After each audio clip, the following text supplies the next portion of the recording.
మాట ఏంది? 127వ కీర్తన కుమారులు. కానీ ఇక్కడ కుమార్తె కదా అంటే కుమారులే యెహోవా అనుగ్రహించు స్వాస్థ్యమా, కుమార్తెలు కాదా అంటే అసలైన అర్థం ఇంగ్లీష్ బైబిల్ ఏముంటుందంటే చిల్డ్రన్ అని ఉంటుంది. చిల్డ్రన్ అంటే పిల్లలు, అంతే. చిల్డ్రన్ అంటే దానిలో మగాని ఆడాని బాయ్ అని గర్ల్ అని రాయలేదు.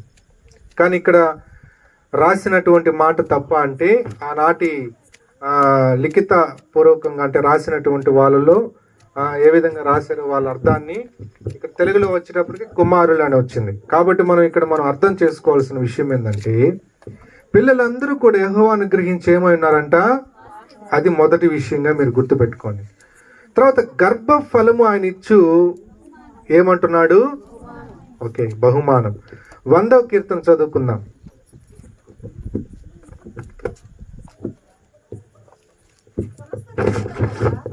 100వ కీర్తనలో 3వ వచనం చదువమ్మా. యెహోవాయే దేవుడని తెలుసుకొనుడి, ఆయనే మనలను పుట్టించెను, మనము ఆయన వారము, మనము ఆయన ప్రజలము, ఆయన మేపు గొర్రెలము, కృతజ్ఞతార్పణలు చెల్లించుచు ఆయన గుమ్మములలో ప్రవేశించుడి. హల్లెలూయా. ఏం చెప్పాడు దేవుడు? ఏం చెప్తున్నాడు ఇక్కడ? ఆయనే మనలను పుట్టించెను. ఎవరు పుట్టించారంటే ఇప్పుడు దేవుడికి ఈ భూమి మీద ఎవరిని పుట్టించాలో, ఏ తల్లి గర్భమందు ఎవరిని జన్మింప చేయాలో, సృష్టించాలో అది ఎవరికి తెలుసంట? దేవుడికి మాత్రమే తెలుసు. దేవుడు మాత్రమే తెలిసిన ఈ పనిని పరలోకము నుండి దేవుడు భూమి మీద ఉన్న ఆ తల్లి గర్భానికి దేవుడు ఏం చేస్తున్నాడు? ఆజ్ఞాపిస్తున్నాడు. హల్లెలూయా. కన్యక గర్భవతి అయి జన్మించింది. ఆయనకి ఇమ్మానుయేల్ అని పేరు పెట్టబడింది. ఎవరైనా? రక్షకుడైన యేసు ప్రభు. అయితే ఇప్పుడు మరియమ్మ తల్లి గర్భాన ఇప్పుడు మనకు రాబోతున్న క్రిస్మస్ సందర్భంగా మనం అందరం ఆ రోజున ఆయన జన్మదినాన్ని గురించి చెప్పుకుంటాం. ఆయనే మరియమ్మ గర్భాన్ని మరియమ్మను ఎన్నుకొని ఆమె గర్భములో నుండి ఆమెలో నుండి ఆయన యేసు ప్రభు వచ్చాడు.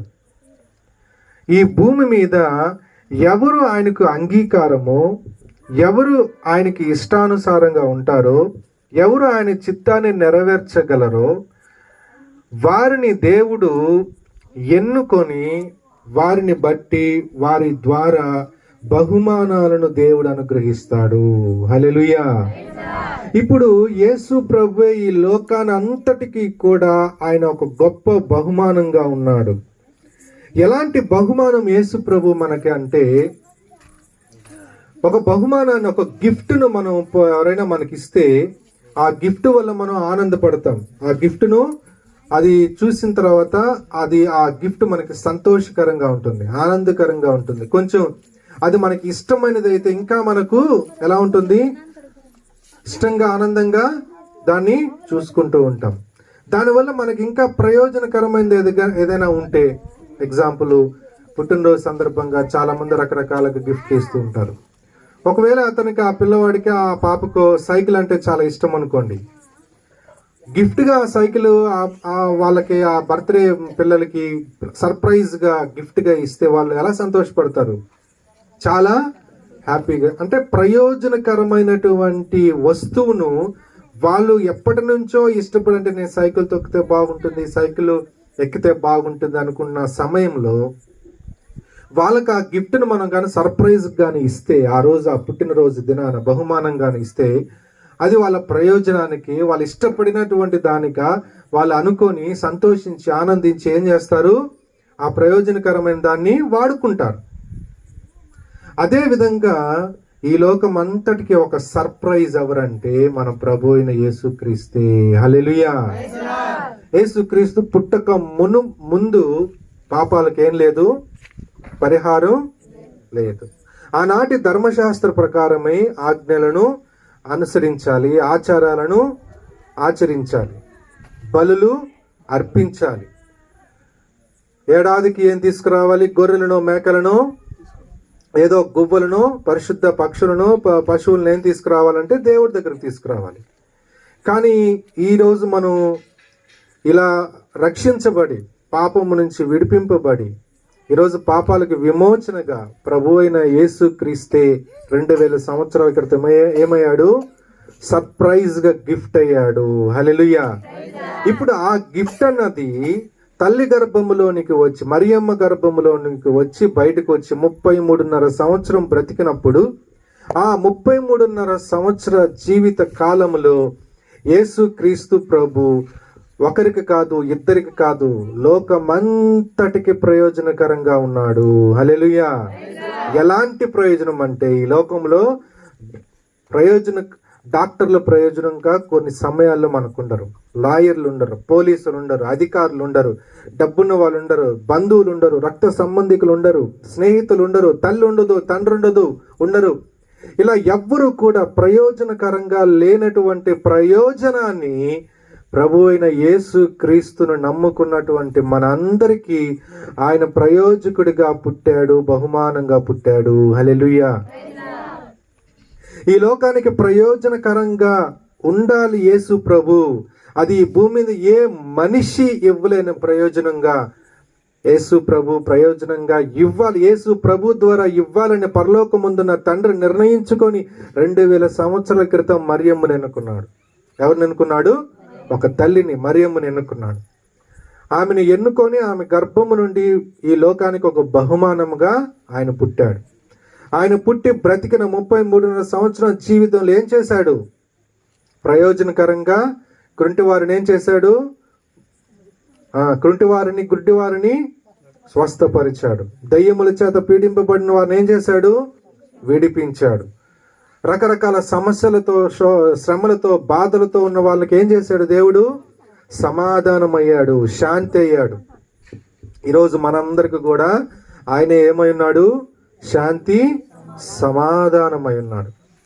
కాబట్టి ఇంత ప్రయోజకుడుగా ఉన్న యేసు ప్రభు ఒక తల్లిని ఎన్నుకొని ఆమెలో నుండి ఒక బహుమానముగా మనకు అనుగ్రహింపబడ్డాడు. ఈ రాత్రి ఆయనే పుట్టిస్తాడని మనం వాక్యాన్ని చదువుకున్నాం. ఇప్పుడు కుమారులైన పిల్లలు దేవుడు అనుగ్రహించు స్వాస్థ్యము అని మనం చదువుకున్నాం. తర్వాత ఈ రాత్రి ముఖ్యంగా, ప్రత్యేకంగా మన నిరీక్షణ పరలోకమందున్న దేవుడు ఏం చేశాడంటే, అనాది సంకల్పంలోనే తల్లి గర్భమందు రూపింపబడక మునిపే నిరీక్షణ పాపను ఏం చేశాడు? దేవుడు ఎన్నుకున్నాడు. హల్లెలూయా. ఎన్నుకొని ఏం చేశాడు? పలానా చంద్ర స్రవంతిలకు ఆమె కలగాలని దేవుడు నిర్ణయించుకున్నాడు. అప్పుడు ఏం చేశాడు? ఆయన పుట్టించుకున్నాడు. ఇప్పుడు నిరీక్షణ ఏం చెప్పాలి? ఆయనే నన్ను పుట్టించెను. ఎవరంట కారకుడు? దేవుడే. ఇప్పుడు నిరీక్షణ చెప్పాలి, కానీ నిరీక్షణ రేపు చెప్తుంది. వయసు వచ్చిన తర్వాత, బుద్ధి జ్ఞానం ఆ బిడ్డకు వచ్చిన తర్వాత ఆ బిడ్డ తెలుసుకుంటుంది, నన్ను పుట్టించిన వాడు దేవుడే అని. ఇప్పుడు నేను ఆయన వల్ల పుట్టాను కాబట్టి ఇప్పుడు ఆ బిడ్డ చెప్పకపోయినా ఆ బిడ్డ పక్షాన తల్లి, తండ్రి, సంఘము, దైవజనులు అందరూ కూర్చొని ఆయనకు కృతజ్ఞతాస్తుతులు చెల్లిస్తున్నాం. ఇది మొదటి విషయం. తర్వాత జరగాల్సింది ఏంటంటే, ఆ బిడ్డ మొట్టమొదటిగా ప్రభువైన యేసు క్రీస్తు ప్రభువే పుట్టించాడు కాబట్టి ఆయనకే మొదట ప్రయోజనం అవ్వాలి. హల్లెలూయా. ఎవరికి ప్రయోజనం అవ్వాలి? ఆయనకు కూడా. తల్లి ఇష్టపడుతున్నారు, పాప అయినా బాబైనా, రే నువ్వు పెద్ద పోలీస్ అవ్వాలి, ఏమవ్వాలి? పెద్ద గవర్నమెంట్ ఉద్యోగస్తులు అవ్వాలి, నా కోసం అవ్వాలి, నువ్వు నేను అనుకున్నట్టుగా నువ్వు అవ్వాలి. కాబట్టి నువ్వు చదవాలి, కష్టపడి నువ్వు చదవాలి. నువ్వు కష్టపడి చదివి నువ్వు నా కోసం ఉద్యోగం చేయాలి. లేదా కొందరు తల్లిదండ్రులు డబ్బు సంపాదించాలి. లేదా కొంతమంది రకరకాలుగా వాళ్ళ పిల్లల గురించి చెప్తారు. నువ్వు ఈ విధంగా ప్రయోజనకరంగా ఉండాలి. వాళ్ళ ఇష్టాలను, వాళ్ళ కోరికలను పిల్లలు ఇలా అవ్వాలని డబ్బైనా, లేకపోతే కష్టమైనా, లేకపోతే శ్రమైనా, లేకపోతే అప్పు చేసినా, వడ్డీకి తెచ్చైనా ఏం చేస్తారు? చేస్తారు. కానీ పిల్లలు ఎదుగుతారు. ఓహో, నా తల్లిదండ్రులు, మా మమ్మీ డాడీ చెప్పారు నేను పలానా ఉద్యోగస్తున్న అవ్వాలి, పలానా దీని అవ్వాలి, పలానా అది అవ్వాలి అని చెప్పేసి వాళ్ళు కూడా కష్టపడి పని చేసి చదువుకొని ప్రయోజకులు అవ్వడానికి రెడీ అవుతారు. అయితే ఇక్కడ తెలుసుకోవాల్సిన విషయం ఏంటంటే, వాళ్ళు ఉద్యోగస్తులుగా బాగా డబ్బు సంపాదించే వాళ్ళుగా, లేకపోతే ఇంకొకరుగా తల్లిదండ్రులు చిన్నప్పటి నుంచి అనుకున్న దానికి ప్రయోజకులుగా అయితే ఎదిగారు. కానీ ప్రయోజకులుగా అబ్బా భలే ప్రయోజకుడు అయ్యేవరా నువ్వు, నేను అనుకున్నట్టుగానే నువ్వు డబ్బును కూర్చొని సంపాదించే స్థితికి వచ్చేసి నాకు చాలా సంతోషంగా ఉంది, చాలా ఆనందంగా ఉంది నాకు అని శభాష్ అని అనుకుంటారు లేదా? అనుకుంటారు.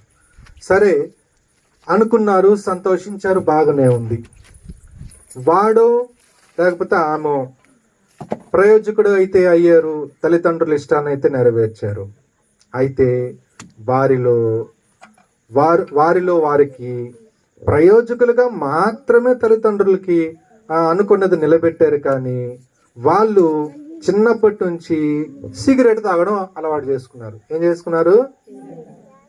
ఇది వాడు సిగరెట్ తాగినా, బీడీ తాగినా, సారాయి తాగినా, తెలియక తప్పు చేసినా, తెలియక పాపం చేసినా, ఇవన్నీ తల్లిదండ్రులకు అనవసరము. హల్లెలూయా. ఎందుకని? మరి ఇప్పుడు తప్పు చేశారు, రేపు మారిపోతాడు. కానీ నాకు కావాల్సిందేంది? వాళ్ళు చేయాల్సిందేంది? చదవాలి, ఉద్యోగస్తులుగా నా పేరు నిలబెట్టాలి. కొంత చెప్తారు, మీ పిల్లలు ఈ విధంగా చెడిపోతున్నారు, మందలిస్తారు, చేయబాకరా అంటారు. వాడు చేయకుండా ఉంటాడా? మారకుండా ఉంటాడా? ఉండడు.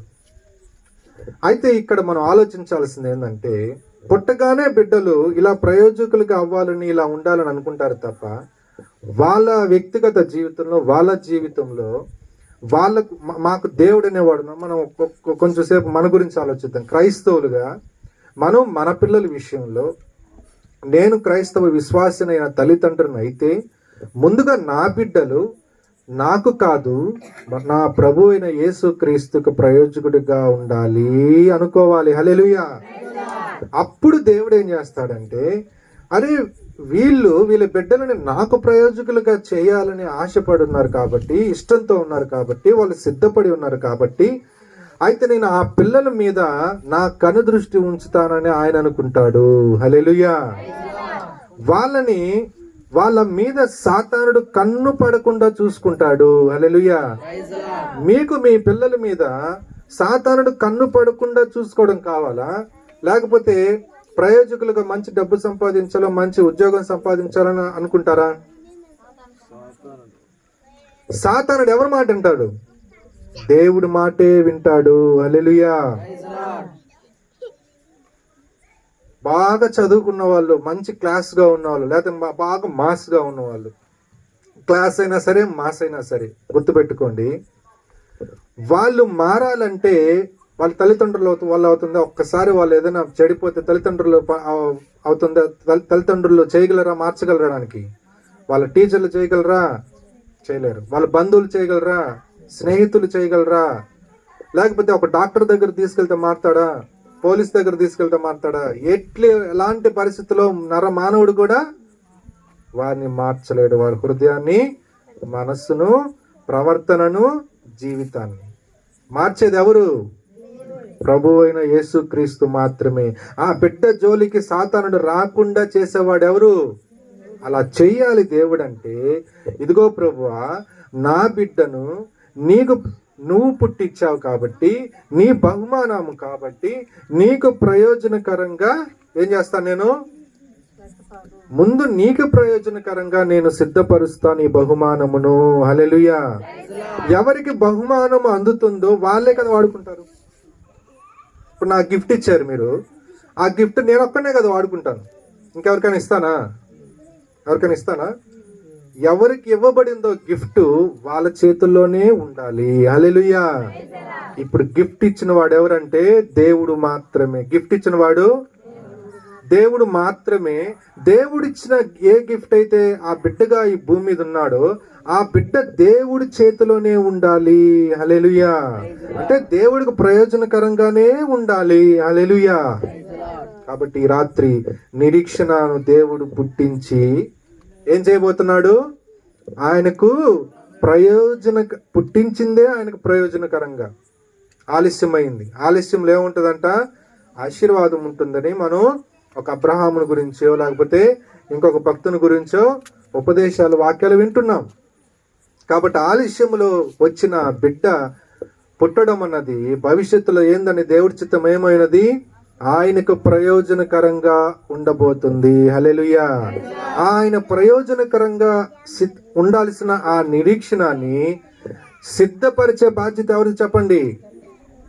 తల్లిదండ్రులైన వారిది, వాళ్ళ నాయనమ్మది, వాళ్ళ ఎవరికైతే ఆ బిడ్డ చిన్నాయనో పెద్దనాయనో అత్తో అక్కో దేవుడి బిడ్డలైన వాళ్ళు, దేవుడి బిడ్డలు కాని వాళ్ళు కాదు, దేవుడి బిడ్డలైన వారు ఆ బిడ్డకి ఎవరు దగ్గరకు ఉంటారో వాళ్ళందరూ కూడా బాధ్యత వహించాలి. హల్లెలూయా. ఆ బిడ్డ దేవుడికి ప్రయోజనకర ఒక బహుమానం.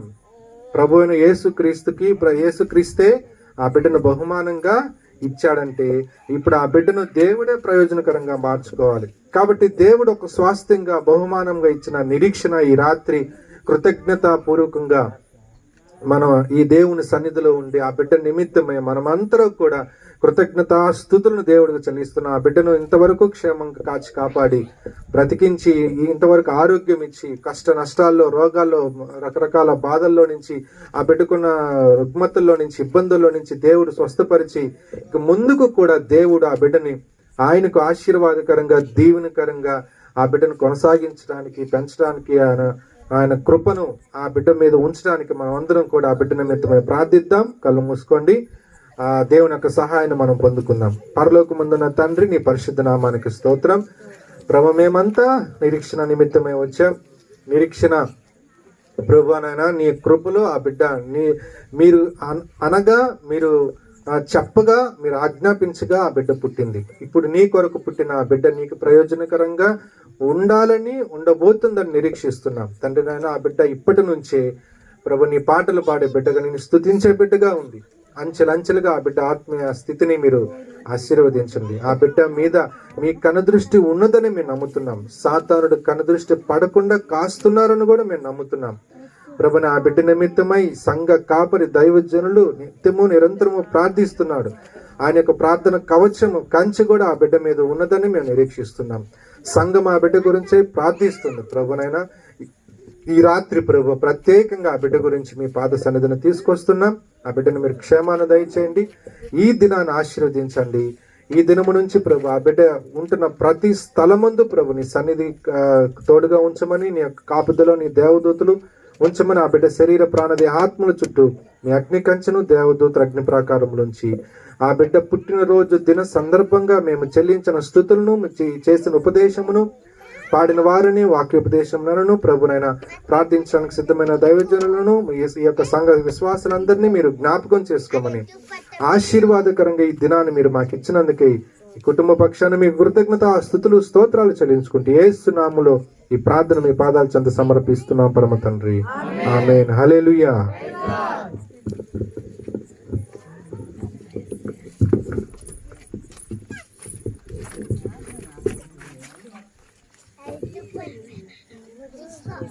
Praise God. Hallelujah. Hallelujah.